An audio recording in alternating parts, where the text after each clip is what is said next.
Hello and good morning to all of you. आशा करती हूँ आप सब बिल्कुल ठीक होंगे और आप सभी का स्वागत है हमारे channel current affairs by Ravi पे।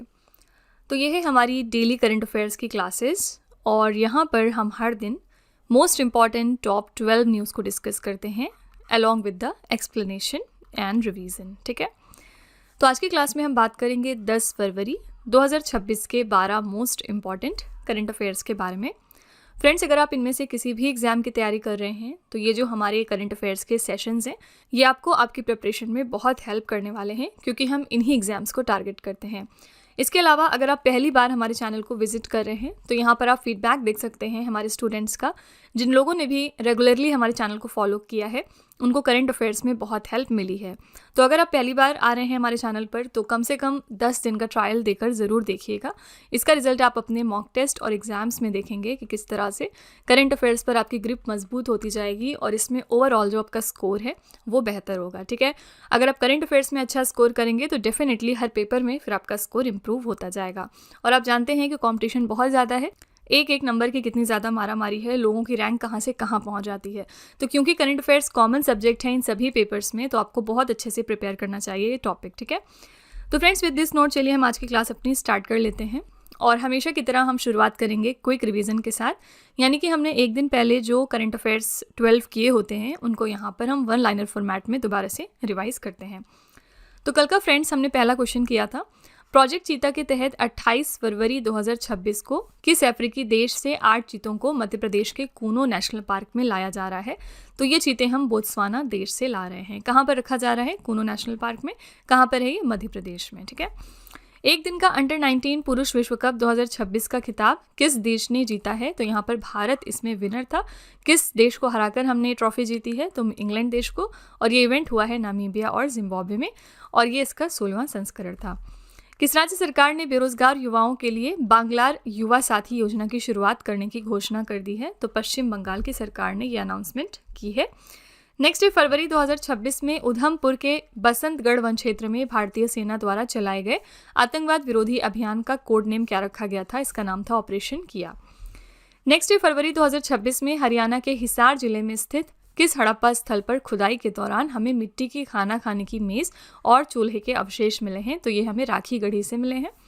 नेक्स्ट है सैन्य शक्ति के आधार पर ग्लोबल फायर पावर इंडेक्स 2026 में भारत को क्या स्थान मिला है? यहाँ पर भारत की रैंक है 4थी। शीर्ष 3 देश की बात करेंगे तो पहले स्थान पर है संयुक्त राज्य अमेरिका, दूसरे स्थान पर रूस है और तीसरे पर चीन है।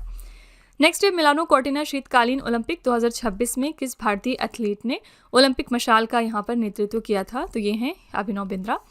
अगला है सबको बीमा अभियान 2047 रोड मैप के तहत 100% बीमा कवरेज हासिल करने वाला भारत का पहला जिला कौन सा बन गया? तो ये है राजस्थान का अलवर जिला। नेक्स्ट हमने किया था किस देश ने अगले 5 वर्षों में अंतरिक्ष आधारित AI डेटा केंद्र स्थापित करने की घोषणा की है? ये अनाउंसमेंट कर दी है चीन देश ने। अगला है भारत में पहली बार AI फिनटेक और इंश्योर टेक के लिए ब्लैक स्वान समिट 2026 कहाँ पर आयोजित हुई है? तो ओडिशा के भुवनेश्वर शहर में। यहाँ पर मुख्य अतिथि के तौर पर आई थी भारत की राष्ट्रपति द्रौपदी मुर्मू।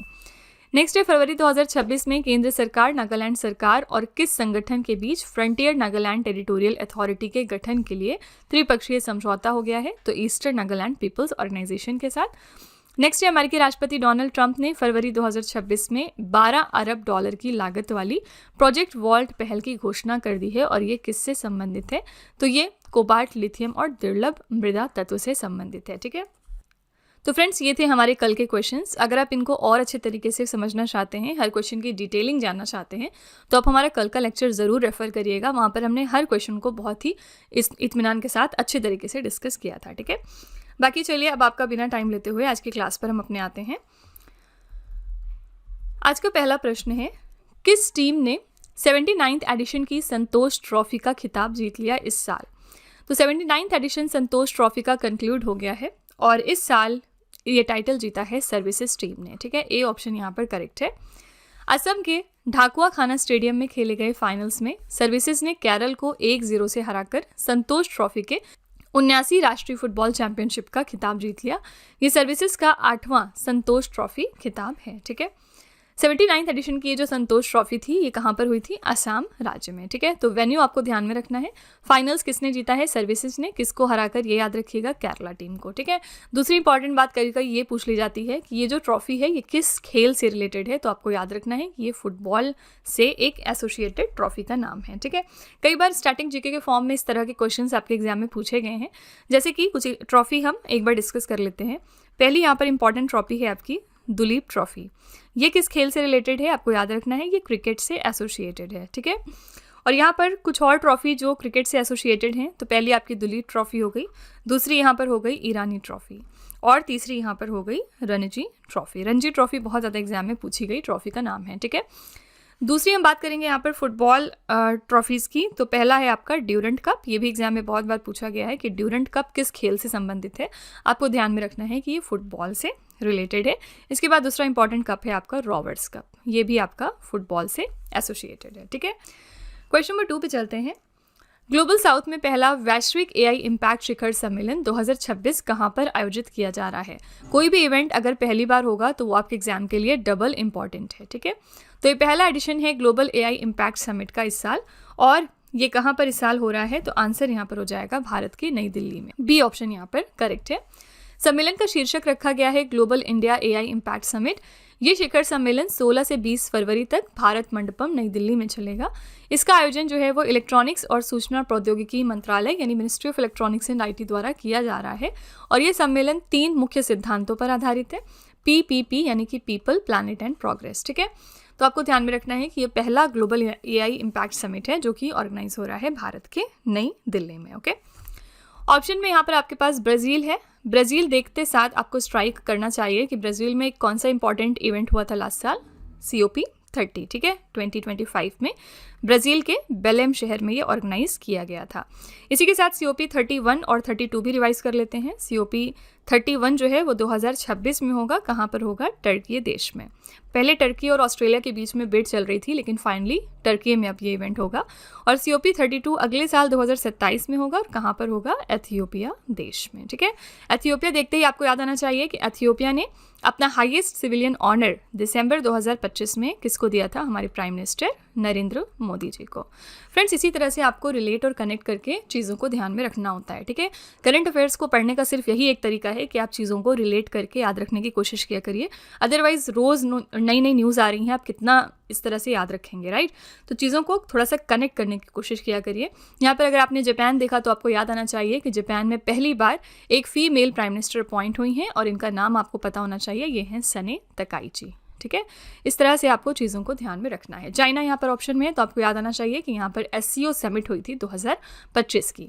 तियानजिन शहर में ये इवेंट हुआ था शंघाई कोऑपरेशन ऑर्गेनाइजेशन का। और 2026 में ये इवेंट कहाँ पर होगा? तो आपको याद रखना है कि ये किर्गिस्तान में होगा, ओके। तो फ्रेंड्स, इस तरह से आपको चीज़ों को ध्यान में रखना होता है, फाइन।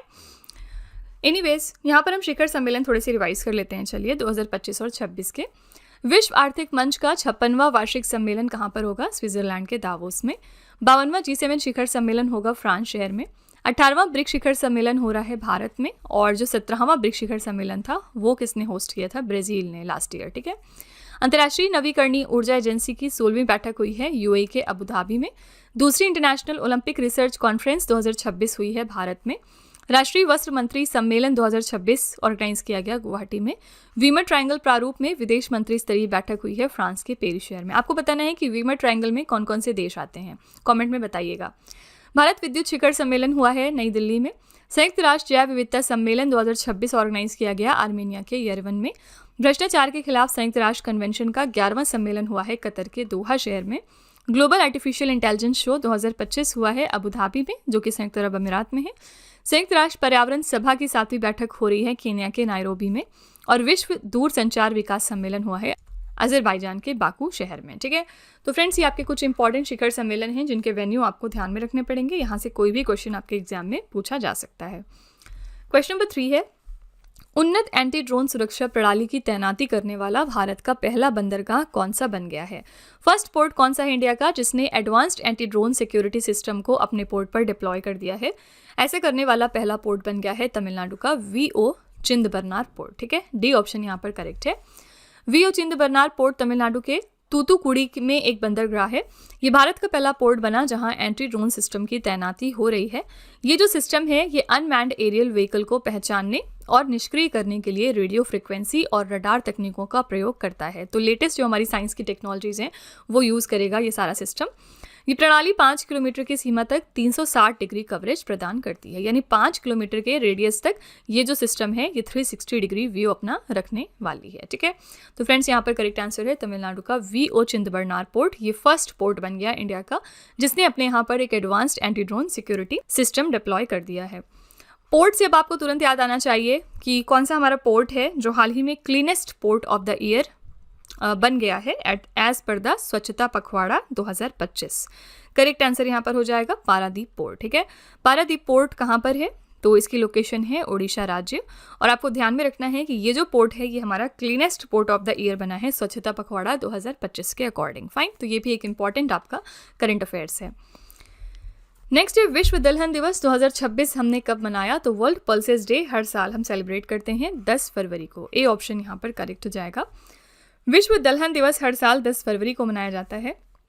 इस दिन को दिसंबर 2018 में संयुक्त राष्ट्र महासभा द्वारा नामित किए जाने के बाद से 2019 से प्रतिवर्ष मनाया जाता है। और इस साल के लिए हमने थीम क्या रखी है? विश्व की दलहन सादगी से उत्कृष्टता की ओर, यानी pulses of the world from modesty to excellence. Okay, तो यहाँ पर करेक्ट आंसर है ए ऑप्शन 10 फरवरी। वर्ल्ड पल्सेस डे हमने मनाया है 10 फरवरी को।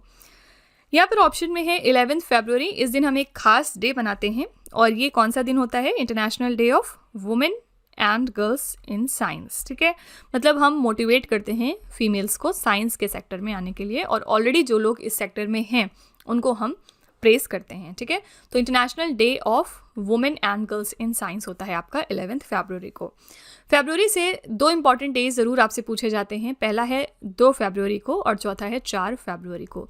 2 फरवरी को आपका होता है वर्ल्ड वेटलैंड्स डे, और न जाने कितनी ही बार ये क्वेश्चन एसएससी में पूछा गया है, आप खुद पेपर उठाकर देख लीजिएगा। दूसरा है यहाँ पर 4 फरवरी, और इस दिन होता है आपका वर्ल्ड कैंसर डे, यानी हम कैंसर के बारे में इस दिन अवेयरनेस क्रिएट करते हैं। ठीक है, ये दोनों क्वेश्चंस बहुत ज़्यादा वनडे एग्जाम्स में पूछे जाते हैं। क्वेश्चन नंबर 5 है, सोशल मीडिया पर हथियारों के प्रदर्शन और अवैध तस्करी को रोकने के लिए ऑपरेशन शस्त्र किसने शुरू किया है? ऑपरेशन शस्त्र को स्टार्ट कर दिया है दिल्ली पुलिस ने। पर्पस क्या है? सोशल मीडिया पर जो डिस्प्ले होता है वेपन्स का और साथ ही जो इसकी इलीगल ट्रैफिकिंग है उसको रोकना। ओके, तो दिल्ली पुलिस ने ऑपरेशन शस्त्र शुरू किया है जो सोशल मीडिया पर हथियारों की नुमाइश, गाली गलौज और डर फैलाने वाली पोस्ट पर केंद्रित है। यह अभियान राजधानी में गन कल्चर और अपराध को रोकने के लिए लॉन्च किया गया है। ओके, तो करेक्ट आंसर यहाँ पर हो जाएगा C option, Delhi police. Delhi police ने लॉन्च कर दिया है ऑपरेशन शस्त्र। फाइन, यहाँ पर हम बात कर रहे हैं सोशल मीडिया की, तो आपको ध्यान में रखना है कि पहला यूरोपियन देश कौन सा बन गया है जिसने अपने यहाँ पर सोशल मीडिया को बैन किया है बच्चों के लिए? ये देश है आपका स्पेन। ठीक है, और इसी के साथ ये पहला यूरोपियन देश है, लेकिन ओवरऑल ये दूसरा देश है क्योंकि ऑलरेडी इनके पहले ऑस्ट्रेलिया ने ऐसा कर दिया था। ठीक है, तो ऑस्ट्रेलिया दुनिया का पहला देश है जिसने अपने यहाँ पर सोशल मीडिया को बैन किया बच्चों के लिए, और दूसरा देश यहाँ पर स्पेन है। यूरोपियन कंट्री में देखेंगे तो पहले स्थान पर स्पेन आता है। ऑल्दो यहाँ पर फ्रांस और डेनमार्क जैसे जो देश हैं वो अभी इस विधेयक के बारे में सोच रहे हैं और पारित करने की कोशिश कर रहे हैं, लेकिन अभी यहाँ पर विधेयक पारित नहीं हुआ है। ठीक है, क्वेश्चन नंबर 6 है, भारत ने वर्ष 2026 के लिए संयुक्त राष्ट्र के नियमित बजट में कुल कितनी राशि का योगदान दिया है? यूनाइटेड नेशंस का जो रेगुलर बजट होता है उसमें इंडिया ने 2026 में कितना कंट्रीब्यूशन रखा है? यहाँ पर आपका करेक्ट आंसर हो जाएगा $35.18 मिलियन। ठीक है, बी ऑप्शन यहाँ पर बिल्कुल करेक्ट है। भारत को उन देशों की सम्मान सूची में स्थान मिल गया है जिन्होंने निर्धारित अंशदान का पूरा भुगतान समय पर किया है। संयुक्त राष्ट्र योगदान समिति के अनुसार 3 फरवरी तक कुल 47 देशों ने निर्धारित 30 दिन की अवधि में अपना नियमित बजट अदा किया है। इस सूची को ऑनर रोल कहा जाता है। ठीक है, तो बेसिकली हम यूनाइटेड नेशन की सम्मान सूची में आते हैं क्योंकि हम अपना जो निर्धारित अंशदान है वो समय पर करते हैं। यूनाइटेड नेशंस के कुछ स्टैटिक फैक्ट्स देखते हैं। 26 जून 1945 को 50 देशों द्वारा संयुक्त राष्ट्र चार्टर पर हस्ताक्षर करने के बाद संयुक्त राष्ट्र की स्थापना हुई है। और कहाँ पर हुई थी? तो सैन फ्रांसिस्को सम्मेलन के दौरान। इसकी स्थापना हुई है 24 अक्टूबर 1945 को आधिकारिक तौर पर, और इसका मुख्यालय है यूएसए के न्यूयॉर्क में। ठीक है, यहाँ पर करेक्ट आंसर है बी ऑप्शन $45.18 मिलियन। ठीक है, यूनाइटेड नेशंस का हेडक्वार्टर कहाँ पर है? न्यूयॉर्क में। और मैंने आपको बहुत बार बताया है कि ज़रूरी नहीं है कि जो भी यूनाइटेड नेशंस के अंडर बॉडीज़ काम करती हैं उनका भी हेडक्वार्टर न्यूयॉर्क में हो। जैसे कि यूनाइटेड नेशंस की body food and agriculture organisation जो है, इसका हेडक्वार्टर्स कहाँ पर है? इटली के रोम शहर में। ठीक है, तो कहने का मतलब क्या है? यूनाइटेड नेशंस का हेडक्वार्टर न्यूयॉर्क में है, लेकिन ज़रूरी नहीं कि जो इसके अंडर में जो बॉडीज़ हैं वो काम कर रही हैं उनका हेडक्वार्टर्स भी न्यूयॉर्क में हो। ठीक है, क्वेश्चन नंबर 7 है, भारत की पहली क्वांटम वैली परियोजना की आधारशिला कहाँ पर रख दी गई है? इंडिया की ये फर्स्ट क्वांटम वैली प्रोजेक्ट है और इसकी नींव हाल ही में रख दी गई है आंध्र प्रदेश के अमरावती में। ठीक है, ए ऑप्शन यहाँ पर बिल्कुल करेक्ट है। तो आंध्र प्रदेश के मुख्यमंत्री हैं चंद्रबाबू नायडू और केंद्रीय मंत्री जितेंद्र सिंह ने मिलकर क्वांटम वैली परियोजना की नींव रख दी है। इस परियोजना का उद्देश्य क्या है? आंध्र प्रदेश को क्वांटम अनुसंधान, नवाचार और प्रतिभा विकास का वैश्विक केंद्र बनाना। ठीक है, तो यहाँ पर करेक्ट आंसर है ए ऑप्शन, आंध्र प्रदेश की अमरावती में इसकी नींव रखी गई है। यहाँ पर हमने बात करी है आंध्र प्रदेश की, तो चलिए हम आंध्र प्रदेश का एक बार राज्य दर्शन कर लेते हैं। इसकी स्थापना हुई थी 1 नवंबर 1956 को। राजधानी है अमरावती। वर्तमान में इसके मुख्यमंत्री हैं एन चंद्रबाबू नायडू। राज्यपाल हैं एस अब्दुल नज़ीर। मुख्य भाषा यहाँ पर है तेलुगु।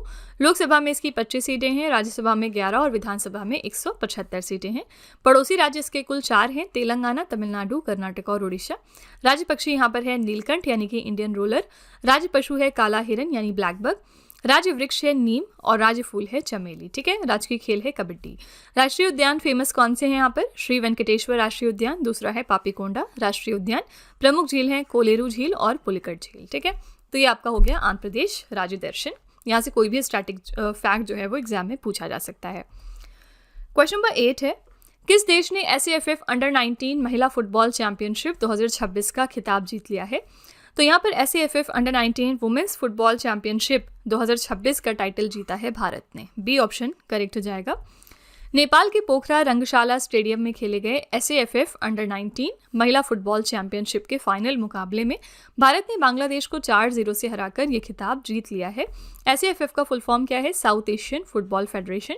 ये टूर्नामेंट दक्षिण एशिया की अंडर 19 महिला टीमों के बीच में आयोजित होता है। ठीक है, तो आपको ध्यान में ये रखना है कि ये इवेंट जो है इसको किसने जीता है? तो भारत ने। और किस देश को हराकर जीता है? तो हमने फाइनल्स में हराया है बांग्लादेश को। और ये कहाँ पर हुआ है? तो वेन्यू इसके लिए था नेपाल। ठीक है, यहाँ पर हमने नेपाल की बात की, तो आपको ध्यान में रखना है कि नेपाल में पहली बार एक फीमेल प्राइम मिनिस्टर बनी है और इनका नाम है सुशीला कार्की। पहले यहाँ पर ये चीफ जस्टिस हुआ करती थी, लेकिन अब ये फाइनली यहाँ पर प्राइम मिनिस्टर बनी। इसी के साथ ये फर्स्ट फीमेल प्राइम मिनिस्टर बनी है नेपाल देश के लिए। ओके, क्वेश्चन नंबर 9 है, फरवरी 2026 में वित्त मंत्री निर्मला सीतारमण ने लोकसभा में 16वें वित्त आयोग की रिपोर्ट पेश कर दी है। इस आयोग के अध्यक्ष कौन हैं? ये क्वेश्चन हमने पहले भी किया है, क्योंकि ये क्वेश्चन इंपॉर्टेंट इसलिए है because of budget and economic survey. बहुत सारी चीज़ें थी बजट में जिसमें कि इनका रिकमेंडेशन माना गया था, जिसके तहत बजट में डिसीजंस लिए गए थे। तो आपको याद रखना है कि जो हमारा 16वां वित्त आयोग है, 16th फाइनेंस कमीशन, उसके चेयरमैन हैं doctor Arvind Panagariya. A option यहाँ पर करेक्ट हो जाएगा। ठीक है, तो इस रिपोर्ट की सिफारिशें 2026 और 27 से लेकर 2030 और 31 के लिए लागू होंगी, यानी 5 साल की अवधि के लिए। 16वें वित्त आयोग ने केंद्र के करों में राज्यों की हिस्सेदारी 41% रखने की सिफारिश की थी। और ये जो है फैक्ट, ये आपको ध्यान में इसलिए रखना है क्योंकि इसको बजट में इंक्लूड कर लिया गया था, इसको मानते हुए। ठीक है, इनका रिकमेंडेशन माना गया है, इसलिए ये फैक्ट इंपॉर्टेंट है। इस साल जिन 4 राज्यों में विधानसभा चुनाव होने हैं, उनमें से 3 राज्यों को पिछले साल की तुलना में यूनियन टैक्स और ड्यूटी में ज़्यादा हिस्सा मिलने वाला है। कौन कौन से राज्य में होगा ये चुनाव? असम, केरला, तमिलनाडु और पश्चिम बंगाल। इन राज्यों को कुल 9,234 करोड़ रुपए मिलने जा रहे हैं। ठीक है, तो यहाँ पर आपको याद रखना है कि 16th फाइनेंस कमीशन के हमारे चेयरमैन कौन है, और इनका एक इंपॉर्टेंट जो रिकमेंडेशन था जो सेंट्रल गवर्नमेंट ने माना है वो कौन सा है? इन्होंने राज्यों की हिस्सेदारी 41% रख दी है केंद्र के करों में। ठीक है, करेक्ट आंसर है A option, doctor Arvind Panagariya. Finance minister Nirmala Sitharaman ने इस साल जो बजट पेश किया वो इनका 9वां बजट है। इसी के साथ ये फर्स्ट इंडियन वुमेन बन गई हैं जिन्होंने सबसे ज़्यादा बार बजट पेश किया। ओवरऑल अगर हम देखेंगे तो ऑलरेडी हम बात कर चुके हैं, ये कौन है? मोरारजी देसाई। इन्होंने कुल 10 बार as a finance minister budget को पेश किया है। ठीक है, क्वेश्चन नंबर 10 है, फरवरी 2025 में किसने ओडिशा के चांदीपुर स्थित एकीकृत परीक्षण रेंज से अग्नि 3 मध्यम दूरी की बैलिस्टिक मिसाइल का सफल परीक्षण कर लिया है? पहला फैक्ट ये याद रखिएगा कि अग्नि 3 आपकी कैसी मिसाइल है, क्या ये हाइपरसोनिक मिसाइल है या फिर बैलिस्टिक? तो ये हाइपरसोनिक नहीं है, बल्कि ये एक बैलिस्टिक मिसाइल है। हाल ही में इसका सक्सेसफुल हमने फ्लाइट टेस्ट किया है उड़ीसा के चांदीपुर से। किस ऑर्गेनाइजेशन ने किया है? तो DRDO ने, यानी defence research and development organisation ने। ठीक है, तो भारत ने उड़ीसा के चांदीपुर स्थित इंटीग्रेटेड टेस्ट रेंज से इंटरमीडिएट रेंज की ये बैलिस्टिक मिसाइल, जिसका नाम है अग्नि 3, इसका सफल परीक्षण कर लिया। यह परीक्षण सामरिक बल कमान की देखरेख में किया गया है। अग्नि 3 एक सतह से सतह पर मार करने वाली बैलिस्टिक मिसाइल है, यानी सरफेस टू सरफेस मिसाइल है, जिसकी मारक क्षमता लगभग 3000 से 3500 किलोमीटर तक मानी जाती है। ठीक है, आपको ये फैक्ट भी हर मिसाइल के बारे में ध्यान रखना चाहिए कि वो कैसी मिसाइल है। बहुत सारी मिसाइल होती हैं एयर टू एयर, बहुत सारी मिसाइल होती हैं सरफेस टू एयर, यानी सरफेस से आपने लॉन्च किया, एयर में जाके उसने हिट किया। एयर टू एयर का मतलब है एयर से आपने लॉन्च किया, एयर में जाके इसने हिट किया।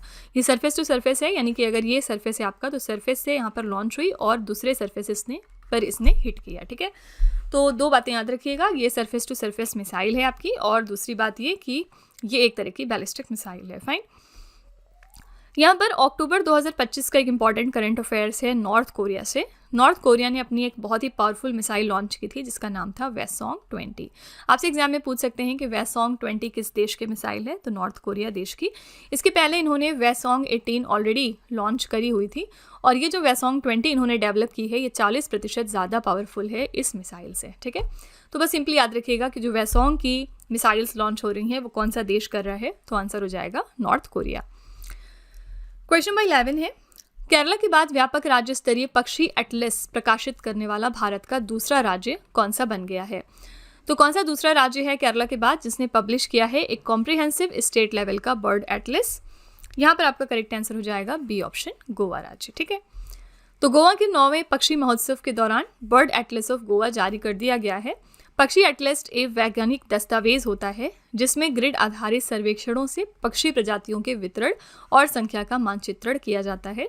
गोवा का 9वां बर्ड फेस्टिवल वालपई में आयोजित किया गया, जिसकी थीम जो है वो क्या रखी गई? मैजेस्टिक मादेई। ठीक है, और ये मादेई नदी बेसिन की जैव विविधता पर केंद्रित है। ठीक है, तो बस ये फैक्ट आपको ध्यान में रखना है कि केरला के बाद गोवा दूसरा राज्य बना जिन्होंने अपना कॉम्प्रिहेंसिव स्टेट लेवल का बर्ड एटलस यहाँ पर जारी किया है। ओके, अच्छा, केरला जो है वो बहुत सारी चीज़ों के मामले में फर्स्ट पर आता है, जैसे कि हमने यहाँ पर पढ़ा कि इन्होंने पहली बार स्टेट लेवल का बर्ड एटलस जारी किया था। दूसरी इंपॉर्टेंट बात यहाँ पर यह है कि इन्होंने हाल ही में बैसिलस सबटिलिस को अपना स्टेट माइक्रोब बनाया, और ऐसा करने वाला ये पहला राज्य बन गया है। इसके बारे में ऑलरेडी हम चर्चा कर चुके हैं। तीसरी इंपॉर्टेंट बात कि 2019 में ये पहला राज्य बना था जिन्होंने इंटरनेट को डिक्लेयर किया था as the basic human right अपने सभी सिटीजन्स के लिए। अभी तक मतलब ऐसा कोई डिसीजन अभी तक किसी और राज्य ने नहीं लिया था। ठीक है, चौथी यहाँ पर इंपॉर्टेंट बात यह है कि 2025 में केरला बना था first fully digitally literate state. ठीक है, डिजिटल तौर पर लिटरेट स्टेट ये बनने वाला पहला राज्य है इंडिया का। और पांचवी इंपॉर्टेंट बात ये कि इन्होंने क्लास 10 में अपने पढ़ रहे बच्चों के लिए रोबोटिक्स के एजुकेशन को मैंडेटरी किया था, और इसी के साथ केरला जो है वो पहला राज्य बना जिन्होंने रोबोटिक्स के एजुकेशन को इस तरह से अपने यहाँ के बच्चों के लिए मैंडेटरी किया था। ठीक है, तो ये कुछ फैक्ट्स हैं जिन मामलों में केरला फर्स्ट पर आता है। क्वेश्चन नंबर 12 है, किस बैंक ने भारत का पहला पूरी तरह से डिजिटल विदेशी पोर्टफोलियो निवेशक लाइसेंस जारी किया है? तो इंडिया का पहला fully digital foreign portfolio investor licence develop या इशू कर दिया है कोटक महिंद्रा बैंक ने।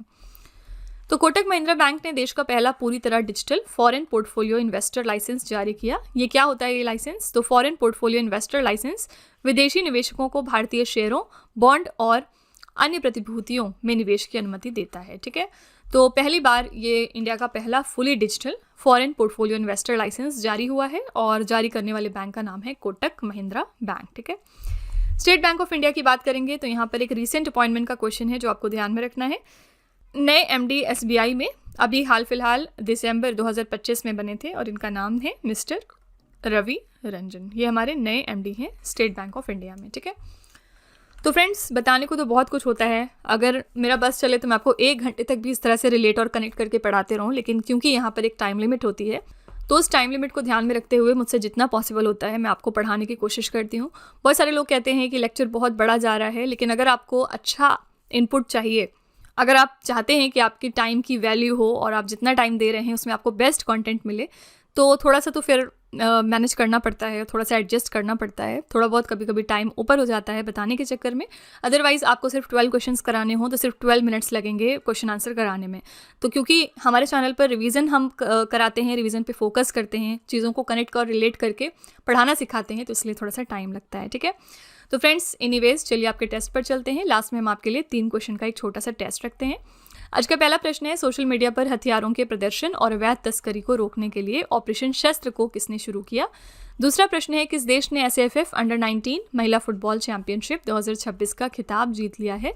और तीसरा प्रश्न है, केरला के बाद व्यापक राज्य स्तरीय पक्षी एटलस प्रकाशित करने वाला भारत का दूसरा राज्य कौन सा बन गया है। तो फ्रेंड्स ये 3 क्वेश्चंस आपके लिए हैं एज अ होमवर्क। इनका जवाब आपको कमेंट में जाके लिखना है। और इसी के साथ हमारी क्लास यहाँ पर एंड होती है। आई रियली होप कि आपको ये हमारी क्लास पसंद आई होगी। आप अपना फीडबैक कमेंट में ज़रूर लिखिएगा कि ये क्लासेस कैसी लगी हैं आपको। इसके अलावा अगर आपका कोई सजेशन है तो आप वो भी कमेंट में लिख सकते हैं।